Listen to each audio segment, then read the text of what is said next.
Hello guys! Hello Capricorn! Welcome dito sa aking channel.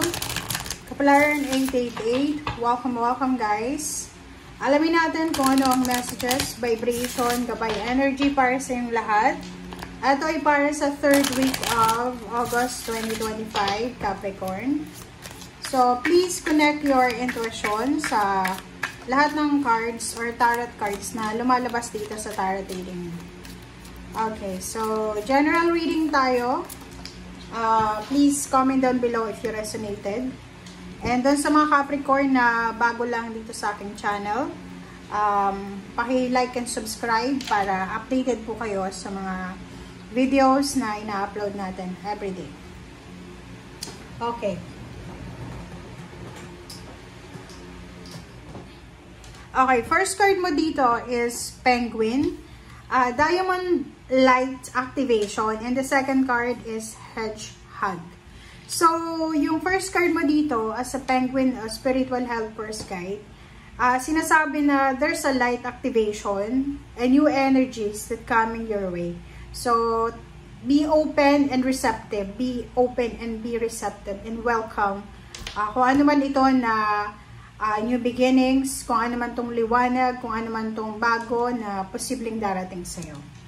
It's either a new relationship, new job, new career, new place of work, new place of residence, new opportunities, or new possibilities. And next card natin is Hedgehog, Acceptance, Embrace who you are. So, doon sa mga Capricorn na medyo nahihirapan na tanggapin kung ano yung nangyayari sa inyo sa ngayon, sinasabi ng bada sa iyo na you need to accept, you need to embrace kung ano man ito na nangyayari sa ngayon. Alright, so dito tayo sa second deck. I hope na makuha nyo kung ano ang para sa inyo. Okay.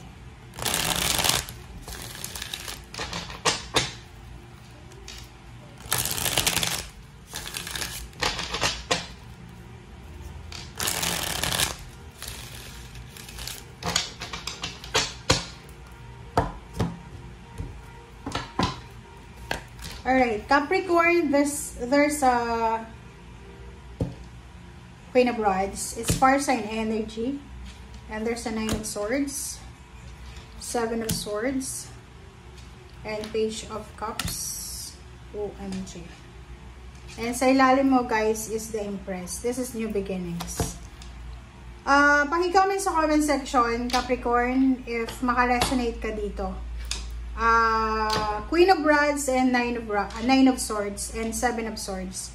Ang nakikita natin dito, it's either ikaw, Capricorn, babae ka man o lalaki. Pwedeng ikaw ay naka-experience ng betrayal. It's either trinador ka, binackstab ka, niloko ka, in-scam ka, parang ganon. Na pwedeng nagdala sa'yo ng sobra-sobrang pain and heartaches.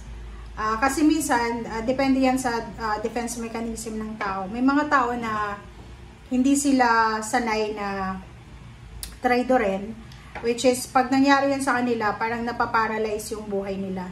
Hindi naman physical paralyzation, pero yung paralyzed talaga, hindi ka makapag-isip, hindi makapag-decide, hindi makamove forward because of pain and heartache. So, if ever lang na nasa ganun kang sitwasyon, nasaktan, umiyak,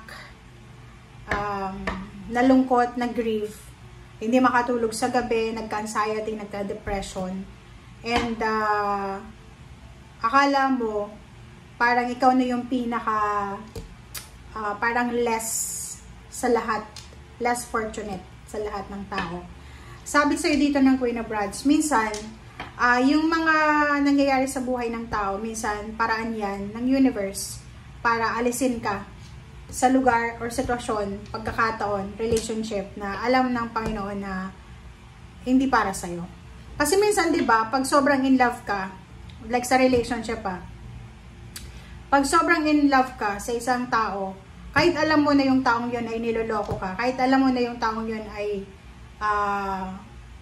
hindi para sa'yo, parang tinatanggap mo na lang, ginagawa mo na lang ng comfort zone. Kasi, parang in love na in love ka. Yun nga yung kasabihan ng matatanda. na pag ang isang tao daw ay sobrang in love, yung mahal na mahal mo talaga, yung mata mo nakatingin lang sa kanya, or yung mata mo parang medyo blurry siya sa kamalian ng taong yan. Kasi mahal mo eh, papatawarin mo sa lahat ng oras. So, dito sa barahang to, if ever nagkaroon kayo ng heartbreak na yung taong yon ay niloko kayo, and akala nyo, parang yung iba, magtatanong ka sa Panginoon, bakit nangyari to sa akin? We should say, thank you God. Kasi, inalis mo ako sa tao, sa relasyon, sa sitwasyon na alam mo na hindi na para sa akin. Okay? And kung ano man ang sitwasyon na pinagdadaanan mo na medyo hindi maganda, eto ay magkakaroon ng linaw. Hindi sa ngayon, maybe bukas or makalawa. And nandito yung Empress, sinasabi ng barahan na ang lahat ng bagay may rason. Lahat sa araw-araw na ginawa ng Diyos, merong mga disappointments tayo, pero meron naman na new beginning. So, wag mong ilalagay sa sitwasyon na wala ka ng pag-asa. Kasi wala eh. Meron kang pag-asa. Everyday may pag-asa tayo na mag-move on, magsimula. Okay? So, kung malungkot ka, honor your emotion. Kung halimbawa nasasaktan ka, gusto mong umiyak, sumigaw ka. And kung gusto mong mag-withdraw ng sarili mo, like for example, lumayo ka muna sa lahat ng tao na palagi mong kasama para makapag-heal, gawin mo siya. Pero ilagay mo din sa isip mo, this is your energy. Ilagay mo rin sa isip mo, Capricorn, may pag-asa ka, may healing na darating sa'yo na makaka-recover ka din. Lahat ng sakit, hirap, hinanakit, problema ay may katapusan.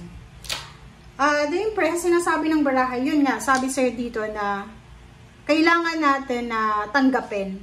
Like, halimbawa na, kasi minsan, diba, sa sobrang depression and anxiety, kahit na may mga tao sa paligid natin na nag-a-advise sa atin, hindi natin tinatanggap kasi in denial tayo. So, yung Penguin card dito, sinasabi sa'yo ng Penguin card na kung ano man tong liwanag, kung ano man tong clarity, awakening na, or new energies na papasok sa buhay natin, tanggapin natin. Maging open tayo sa pagbabago. Okay? And, okay, wait lang guys.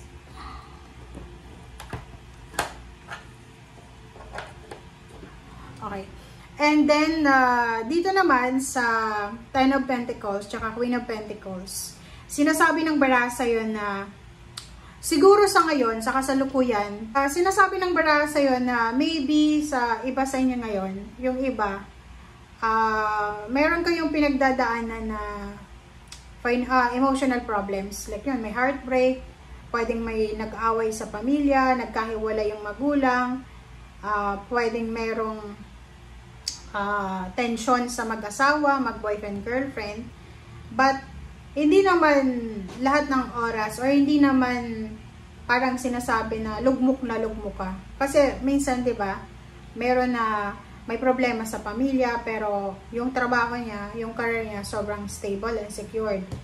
Meron naman na walang trabaho pero sobrang secured naman yung emotion niya.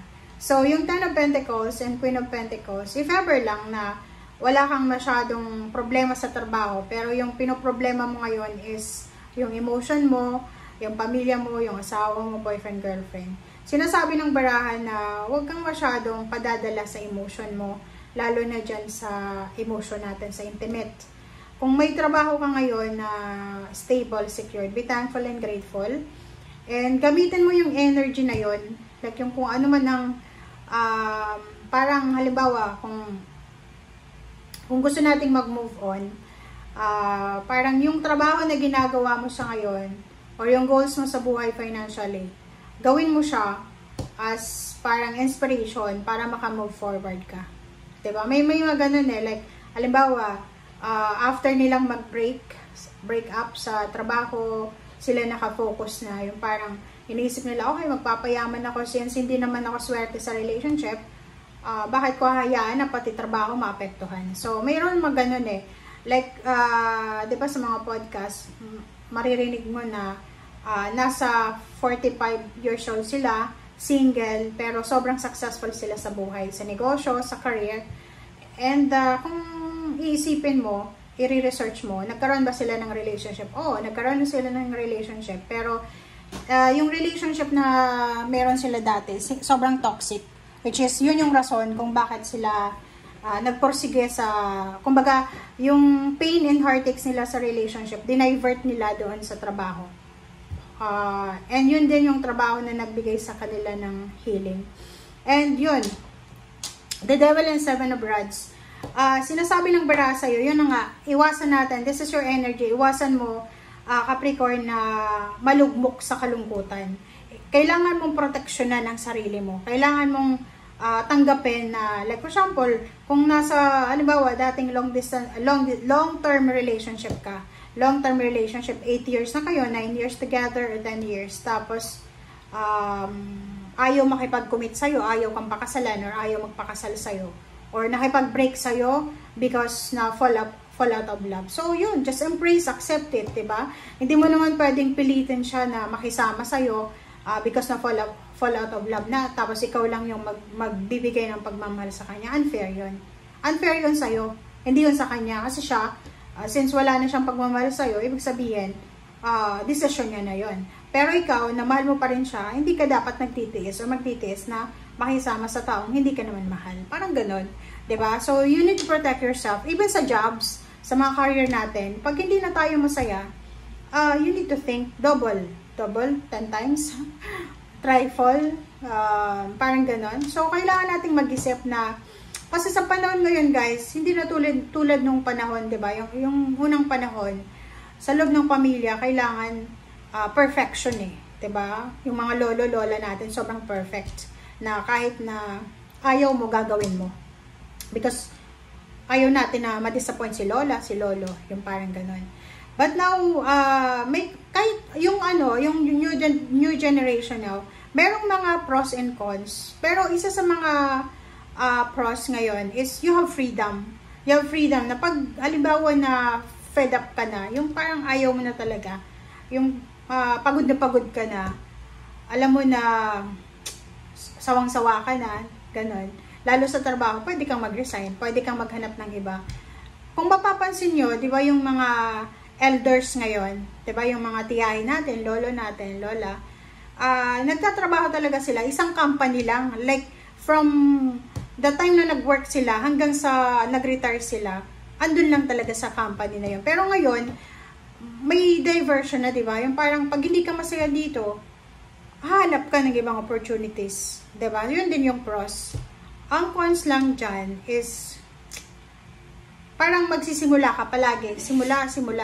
Parang new beginnings always. Which is, kung bata ka pa naman, diba? Grab natin yung opportunities natin. Alright? So, Seven of Rods, napaka-importante. Seven of Rods and Queen of Rods, sinasabi na kailangan mong proteksyonan ang sarili mo. Kailangan mong alagaan yung sarili mo. Okay, embrace who you are. Tanggapin natin kung ano tayo. Tanggapin natin yung emotion natin, yung kalagayan natin. But, at the same time, kakibat ng pagtanggap na yan, kailangan din natin na alagaan ang sarili natin. Hindi ibig sabihin na, okay, na sinasaktan ka emotionally ng karelasyon mo, itatanggapin mo. Kailangan ipaglaban mo rin. And, pag may mga mistakes tayo, may mga errors tayo, yun yung kailangan natin tanggapin. Kasi, galing yun sa atin. Okay? Alright, so thank you for watching. Ito ay para sa lahat ng mga Capricorn. Thank you, Capricorn. And see you again. Bye!